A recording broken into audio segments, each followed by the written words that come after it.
హనుమాన్ చాలీసా. హనుమాన్ చాలీసా యొక్క అద్భుతాన్ని మీరే స్వయంగా చూడండి. మనం హనుమాన్ చాలీసా చేసేటప్పుడు దాని ప్రాసెసింగ్ ఎలాగో ఇప్పుడు ఈ వీడియోలో తెలుసుకుందాం. హనుమాన్ చాలీసా అనేది 11 వారాలు గాని 11 రోజులు.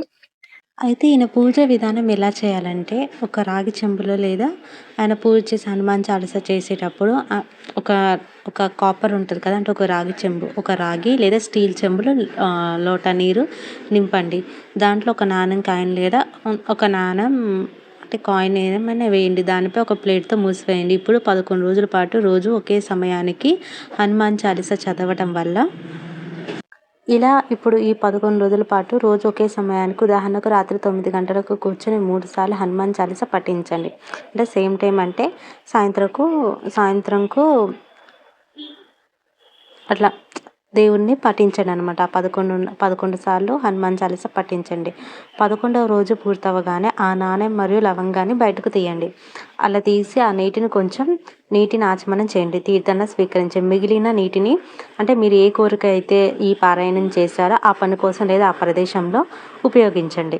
ఇలా మీరు చేయడం వల్ల హనుమంతుడి కృపమే కాకుండా మీ కోరిక అనేది నెరవేరుతుంది. ఇది కాకపోయినా ఇంకొక సెకండ్ పద్ధతి ఏంటంటే, హనుమాన్ చాలీసా రోజు పఠించండి. 11 రోజులు 11 డేస్ 11 టైమ్స్ దేవుడి గుడికి వెళ్ళి 9 టైమ్స్ ప్రదక్షిణలు చేసి హనుమాన్ చాలీసా 11 టైమ్స్ చదువుకొని దేవుడికి మీ కోరిక ఏంటో చెప్పుకొని, స్వామి నాకు ఈ కోరిక నెరవేర్చండి, నాకు ఈ కోరిక అది జెన్యూన్గా ఉండాలి.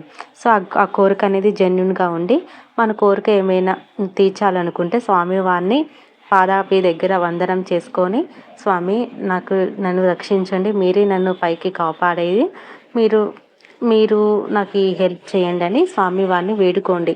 అంటే ఏ కార్యంనైనా స్వామి సిద్ధం అంటే స్వామి చెయ్యి అనేది హస్తం అనేది ఉండాలి కాబట్టి స్వామివారి కృప ఉంటే మనకి ఏదైనా అంటే ఉద్యోగంలో కానీ ఆర్థికంగా కానీ లేదా ఇంకేమైనా బాధలతో బాధపడుతుంటే స్వామివారిని కోరుకోవడం వల్ల మనకి చాలా మంచి జరుగుతుంది.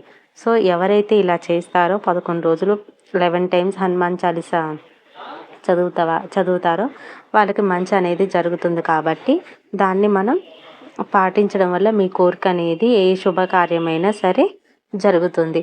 అందుకని స్వామి ఎప్పుడు ఇది ఇలా జరుగుతుంది అలా జరుగుతుందని కాకుండా మనం ఎప్పుడైనా సరే ఏది జరిగినా ఏది జరగాలనుకున్నా ఏది జరగబోతున్నా జరగకూడదనుకున్నా దేవుడిపై పూర్తిగా విశ్వాసం నమ్మకం అనేది ఉంచాలి. ఎవరైతే దేవుడిపై నమ్మకం ఉంచుతారో అలాగే మనల్ని మనం ఎవరైతే నమ్ముకుంటారో వాళ్ళకి ఎప్పుడూ శుభమే జరుగుతుందని దేవుళ్ళు కానీ ఋషులు కానీ పురాణాల్లో కూడా రాసి ఉంది. Sorry for background noise video. Thank you for watching. See you again next video. Thank you.